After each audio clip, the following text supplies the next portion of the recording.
Sometimes you want to come in wielding an iconically massive weapon like Guts from Berserk or Cloud from Final Fantasy VII, but sometimes you need a bit more style and finesse, and you want to come in wielding two weapons at the same time and come in with an absolute flurry of attacks. But what is the best class to do that with? And I mean statistically, what is going to give you the best improvement in D&D? And I'm going to be utilizing the 2024 updates because they add a lot of capabilities here. I went through with every class that makes sense to use something like this, and I went through and measured the stats of the average damage output with every one of these classes at different breakpoints of levels, because the key level benchmarks in D&D are going to be at level 5, level 12, and level 20, which is the maximum. Then I went and compared all the numbers for using two weapons at the same time versus using something like a single weapon with the dueling fighting style, if you have the capability to use it, using a great weapon like a great sword, which happens to be the best average damage output because it rolls 2d6, and then even doing another comparison versus using Great Weapon Master on top of that, allowing you to add your proficiency bonus in the 2024 version. I ran all those numbers, and I was a little surprised as to the result. So let's run through from the worst class to choose all the way through the best class to choose if you really want to focus on using two weapons. And if you want optimized versions of character sheets for every one of these builds, I'll include them in a link down below. And one last note, when comparing all of these numbers, I removed all burst damage. So if you have something like a Divine Smite that you might want to trigger, but maybe not, but it won't last long term, I did not factor that in. Similarly, I didn't factor in the Battle Master's superiority die because you run out of those pretty quickly in battle. However, if there's a spell you can concentrate on or a buff that you can activate, I will allow those to be factored into the calculations. And surprisingly, starting at the bottom of the list, we got the fighter. And this is so surprising because the fighters are so focused on being able to utilize every kind of fighting style. However, apparently, using two weapon fighting is one of the worst. Granted, they get an improvement over single weapon attacks with one-handed weapons, but they don't have many other ways to boost up their sustained damage. And the fact that fighters get so many attacks as they level up, it just gets worse and worse for them. Because at level 5 versus using a one-handed single weapon, yeah, you're going to get a 22% improvement in damage output.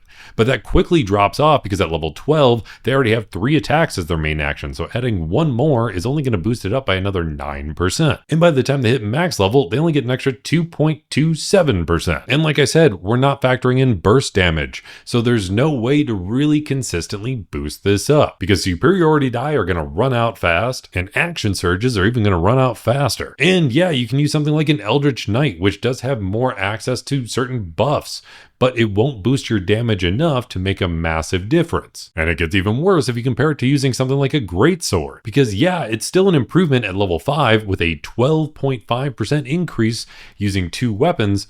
However, that drops off significantly by the time you hit level 12, because at level 12 of using a greatsword, swinging a greatsword 3 times versus swinging much smaller weapons 4 times is just going to be way worse, leading to negative 7.69%. And then by the time you hit max level, it gets even worse, dropping down to negative 13%. And if you manage to factor in Great Weapon Master, it goes even further down, starting off at negative 3.5% at level 5, negative 29% at level 12, and negative 40% at level 20. So overall, if you really want to focus on using two weapons, just avoid fighter if you're looking for some optimizations. Next, in the more bad category as far as selection, you actually got to go with a barbarian. Now, I like the idea of using two weapons as a barbarian, and you can boost up that damage a bit because you get that rage damage bonus. It actually gets a little better as they level up because they're getting more damage from that rage damage bonus. So they only get about a 6% improvement at level 5 versus using a single weapon.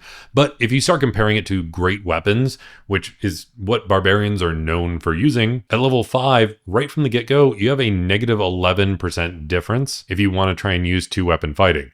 But that starts to go up and it starts to do a bit better, going to negative 2% at level 12, and it is completely even at level 20. But I should note that because of how things work in the 2024 version of D&D, they can't get a fighting style, because there's a requirement with the new fighting style feat that you have to have access to a fighting style in order to be able to access the fighting style feat. And barbarians don't get access to that, meaning they don't have any opportunity to add their ability score modifier to that offhand attack, even if they have the weapon mastery allowing them to attack as part of their main attack action with something like scimitars. And that starts showing up even more once you start factoring in something like Great Weapon Master, because that means that right at level 5, you have negative 30% damage output by switching to 2-weapon fighting, and then it stays pretty even at a negative 15% output at level 12 and at level 20. Basically, if you want to be a barbarian, hit with something big and hit with something hard. Then we got to touch on some of the more neutral options. You get a small marginal increase, but it's nothing to write home about. And these, I didn't even bother measuring the output because it's pretty much just a flat increase on a very minuscule level. Because if you choose something like a monk, it's a little bit better, but you're still making a sacrifice in order to do it. Because if you want to go with a 2-weapon fighting monk, one, they don't get a fighting style. And you definitely don't want a multi-class, because if you're bringing it all the way to max level, which I know a lot of campaigns don't go that high, you're going to wind up missing out on a major boost to your dexterity and wisdom.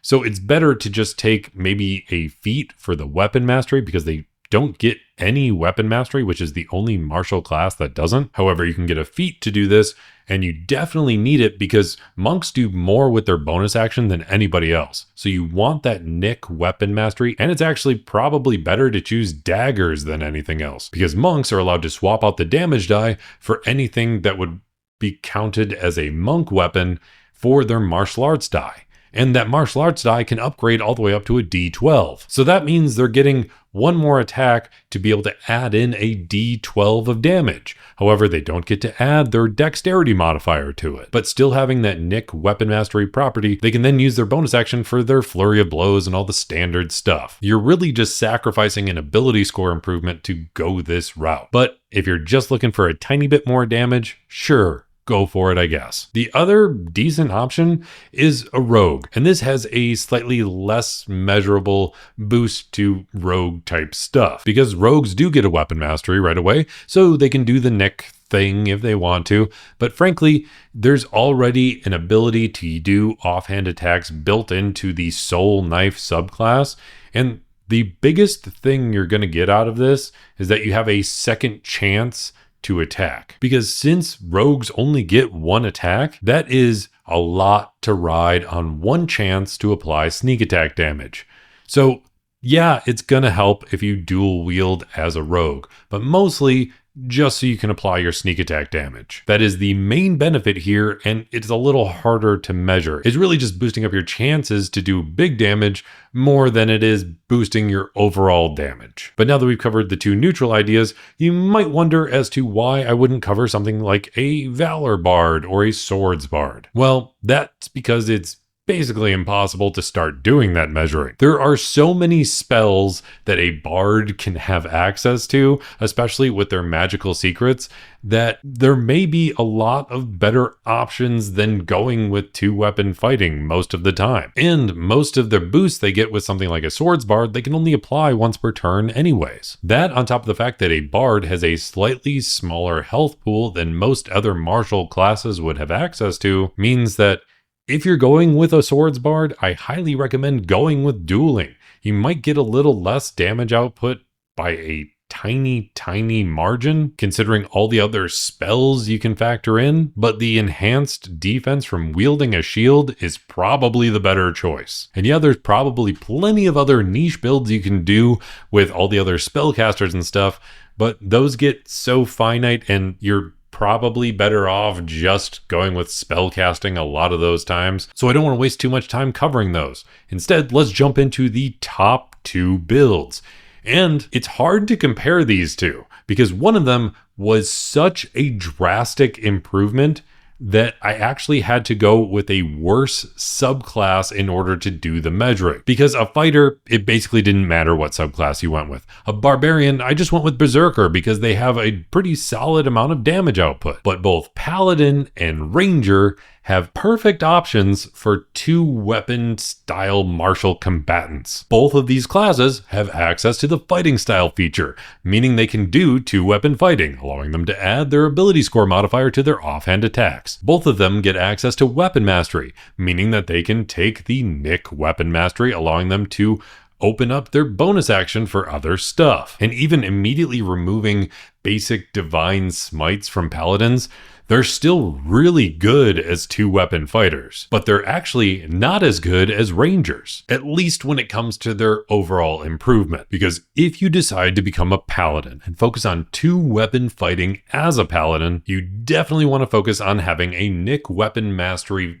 weapon in one of your hands, because now divine smites require you to activate your bonus action in order to use that massive damage boost once per turn. So even though I didn't factor that into the damage output, you want to have that available. However, that didn't mean that choosing a paladin wasn't a great choice, because paladins get multiple ways to boost up their damage as they level up, and it's damage per attack. So right after you get the option to choose a paladin subclass, you have to go with an Oath of Vengeance Paladin, because they get access to the spell Hunter's Mark, which is also something rangers get. This means that even though you're doing slightly smaller damage with smaller weapons than using a big old sword, you're still getting considerably good damage output, because you're still allowed to add the extra d6 of damage to every single attack, meaning that the small damage die of a d6 from a scimitar now becomes 2d6, so it's a little more comparable to using something like a greatsword, even though we're still factoring in the calculation of using a Hunter's Mark with the greatsword as well. And there's other ways to boost up the damage as well, because now they get Divine Favor, which in 2024 doesn't require concentration, meaning they get to also add another d4 of damage. And then when they level up enough, they can swap out Hunter's Mark for Spirit Shroud, allowing them to do a d8 of damage, which they can also upcast, doing more damage. Then on top of all that stuff stacking up, at level 11 of being any kind of paladin, you get the feature Radiant Strikes, allowing you to add a d8 of damage to every attack. So that means it's going to apply to if you're using one big weapon or 2 smaller weapons. So with all of that factored in to every build that I did here, there's a lot to unpack. When we're comparing to using a longsword with the dueling fighting style in one hand, yeah, it's gonna be a big change. Doing 31% better damage with 2-weapon fighting at level 5, 36% better at level 12, and 38% better at level 20. Then if you ditch the shield and swap over to using a greatsword instead, you're still looking at a 25% better damage output with 2-weapon fighting, 25.93% better at level 12, and 29.69% better at level 20, thanks to being able to upcast Spirit Shroud. But if you factor in the feat Great Weapon Master, it goes down a little bit, but it's still a pretty considerable improvement, because you're still doing better than using a greatsword with Great Weapon Mastery by using 2-weapon fighting at level 5 by 13%. You're going to do 9.68% more damage with using 2-weapon fighting at level 12 and 9.21% better damage at level 20. So yeah, it's always probably better to use 2-weapon fighting with the Nick Weapon Mastery feature if you're just going for damage output with a paladin. But remember, this is factoring in doing a Vengeance Paladin. Rangers got a bit more complicated in all of these calculations for me, because using something like a Gloomstalker, which is one of the more popular choices for a ranger, the calculations are not even remotely comparable, to the point that I had to calculate again with something that wouldn't do as well, because otherwise it blew it completely out of the water. Going with something like a Gloomstalker and using 2-weapon fighting because of the drastic change to damage output versus using a single one-handed weapon, as long as you're sticking with melee weapons as a ranger, this is focusing on a strength-based ranger, you get 35% more damage using 2 weapons than using a single one-handed weapon, and 50% better at level 12, then 66% better at level 20, because you get boost to the damage output of Hunter's Mark. If you compare it to using a greatsword instead, it's still not even a close call. You're getting 21% better damage at level 5, 41% better damage at level 12, and 56% better damage at level 20, even factoring in all the Gloomstalker stuff. And then on top of that, throwing in the Great Weapon Master, you're still looking at a 21%, 35%, and 40% increase if you switch over to using 2-weapon fighting. So I had to jump over to one of the best subclass updates in 2024 to make it even remotely close. If I'm checking my notes right, it's the Beastmaster Ranger, which was one of the most notably terrible subclasses in the 2014 version of D&D. So I'm so happy they updated it because it's such an iconic subclass, but man, did it make it much closer, and for a good reason, because this made it so your beast can attack as your bonus action, and then at higher levels it can attack twice, and then on top of that it can still utilize your hunter's mark for one of its attacks. So that really diminishes the overall difference because there's so many more attacks being factored in. And if we're really trying to do the optimized version of each of these builds, it's actually better to focus more on your wisdom stat than it is for your dexterity or strength stat, because Beastmaster Rangers allow you to use your wisdom modifier for all of the beast's attacks. So having something like Shillelagh active means that you can use your wisdom modifier for your attack and damage rolls with your one hand. So when running all these numbers, I used Shillelagh in one hand and used a scimitar in the other, meaning that as I leveled up, I had to focus on wisdom first and then dexterity later. So it made the calculations a lot more complicated because as I leveled up, I had to make sure that the wisdom portion was getting a boost to their damage and not factoring into the offhand attack, because that was only able to apply the dexterity modifier. Unless, of course, I used something like a great weapon instead, then I focused on strength first, and then I swapped over to wisdom as soon as I had the capability to do so, boosting up the damage from the beast. So factoring all that stuff in, it was a little bit closer of a comparison. But it is worth noting that because a beast uses your bonus action, you will be losing out on your bonus action's damage by applying Hunter's Mark in the first turn of combat. I didn't factor that into the calculations because we're assuming that all buffs and spells that you're concentrating on are all active ahead of time. However, factoring all that in, the Beastmaster Ranger is an amazing option in 2024, and it's still better to go with 2-weapon fighting even if you're using a Beastmaster. You get a 16% improvement at level 5 versus using a single Shillelagh weapon. It drops down to 12% at level 12, but because there's a boost to the Hunter's Mark damage, at level 20 you actually get 16% better damage with using 2-weapon fighting. If you trade that out for using a great weapon instead, like a greatsword, you get a pretty definite swing towards 2-weapon fighting here, with 19% better damage at level 5, 20% better damage at level 12, and 22% better damage at level 20. The only time it becomes remotely close for a ranger is if you are a Beastmaster Ranger focusing on using a greatsword with the Great Weapon Master feat, comparing that to using a Shillelagh in one hand with a scimitar in the other and having your beast active in battle, all while making sure that you have Hunter's Mark running. Because comparing those two, the 2-weapon fighting still wins, but only by 8.7% at level 5, 9% at level 12, and then that drops off because Hunter's Mark gets boosted up at a certain point. So it's actually 12% better damage output for using 2-weapon fighting at level 20. This was a heck of a lot of calculations, but hopefully it helps you decide if you're focusing more on optimization for using 2-weapon fighting in your D&D build.